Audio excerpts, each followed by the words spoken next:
இங்கே ரேவதின்ற பொண்ணு பார்க்க கொஞ்சம் சப்பியாக இருக்கிறதுனால அவள் ஃபியான்சி நீ இருக்கிறது கிலோ கம்மி பண்ணால் பார்க்க நல்லா இருப்ப டயட்டில் இருக்க சொல்லியிருப்பான். இந்த பொண்ணு கிண்டர் கார்டன் ஸ்கூலில் டீச்சரை வேலை பார்த்துட்டே இருப்பா. சரியா சாப்பிட்டதுனால மயக்கம் வர ஆரம்பிச்சிருது. வீட்டுக்கு போகலான்னு பார்த்தா பக்கத்து வீட்டில் பிரியாணி சூப்பராக இருக்குல்லன்னு நிறைய பேர் உட்காந்து சாப்பிட்டுட்டு இருக்காங்க. அதை பார்க்குற இந்த பொண்ணுக்கும் பிரியாணி சாப்பிட்டேன்னு சொல்லி ரொம்ப ஆசையாக இருக்கும். அதனால நைட் 11 மணிக்கு அந்த கதவை தட்டி அந்த வீட்டில் ஒரு சீஃப் இருப்பார். அவர்கிட்ட மிச்ச மீதி ஏதாவது சாப்பாடு இருக்கான்னு சொல்லி கேட்டு சாப்பிட ஆரம்பிக்கிறாங்க. அவரும் இருக்கிறத வச்சு நல்லா சமைச்சு தராரு.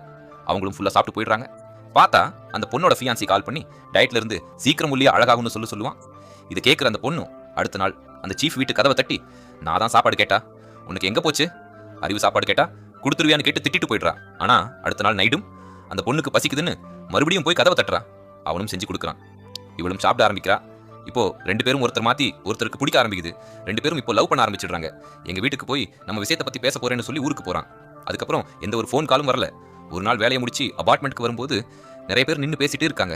இது மாதிரி உங்கள் பக்கத்து பிளாட்ல இருந்தவனுக்கு ஆக்சிடென்ட் ஆகி இறந்துட்டான். அவன் பார்க்க போகிறோம் வரியாமான்னு கேட்குறாங்க. இல்லை எனக்கு வேலை இருக்குன்னு பிளாட்க்கு வந்து பயங்கரமாக ஆட ஆரம்பிச்சிடுறான். அவன் பற்றி நினச்சிட்டு இருந்தவ ஒரு நாள் தற்கொலை பண்ணலான்னு போயிடா. எதிர் வீட்டில் இருந்து நம்ம ஹீரோவும் தற்கொலை பண்ண போயிருப்பாரு. இதை பார்த்துட்டு இந்த பொண்ணை காப்பாற்றலான்னு ஓடி வரான். பார்த்தா நார்மலாக தான் இருப்பா. அந்த பொண்ணு ஏதாச்சும் பண்ண போறான்னு சொல்லிட்டு அவள் ஃபோன் டபிள்யூ பண்ணுறாரு. ஒரு கட்டத்துக்கு மேலே நீ என்கிட்ட ஏதாச்சும் ஷேர் பண்ணணும்னா பண்ணு, தப்பான முடிவு மட்டும் எடுக்காதீங்கன்னு சொல்கிறான். அந்த பொண்ணும் அவள் லைஃப்பில் நடந்ததை சொல்கிறான். அப்புறம் தற்கொலை பண்ணிக்கிற அளவுக்கு நான் கோலை கிடையாது, அன்னைக்கு நீங்கள் தற்கொலை பண்ண போனீங்க, அதை தடுக்க தான் அப்படி பண்ணேன்னு சொல்கிறா. அந்த பொண்ணுக்கு பிடிக்காத பையன் கல்யாணம் பண்ண போகிறாங்கன்னு தெரிஞ்சுக்கிட்ட ஹீரோவும் ஏதாச்சும் பண்ணி இந்த கல்யாணத்தை நிறுத்தணும்னு பார்க்குறான். ஆனால் அந்த பையனே நான் வேற ஒரு பொண்ணை விரும்புகிறேன்னு சொல்லி அந்த கல்யாணத்தை நிறுத்துறான். இப்போ ரேவதியும் உனக்கு பிடிச்ச பொண்ணை தேடி போக சொல்கிறான்.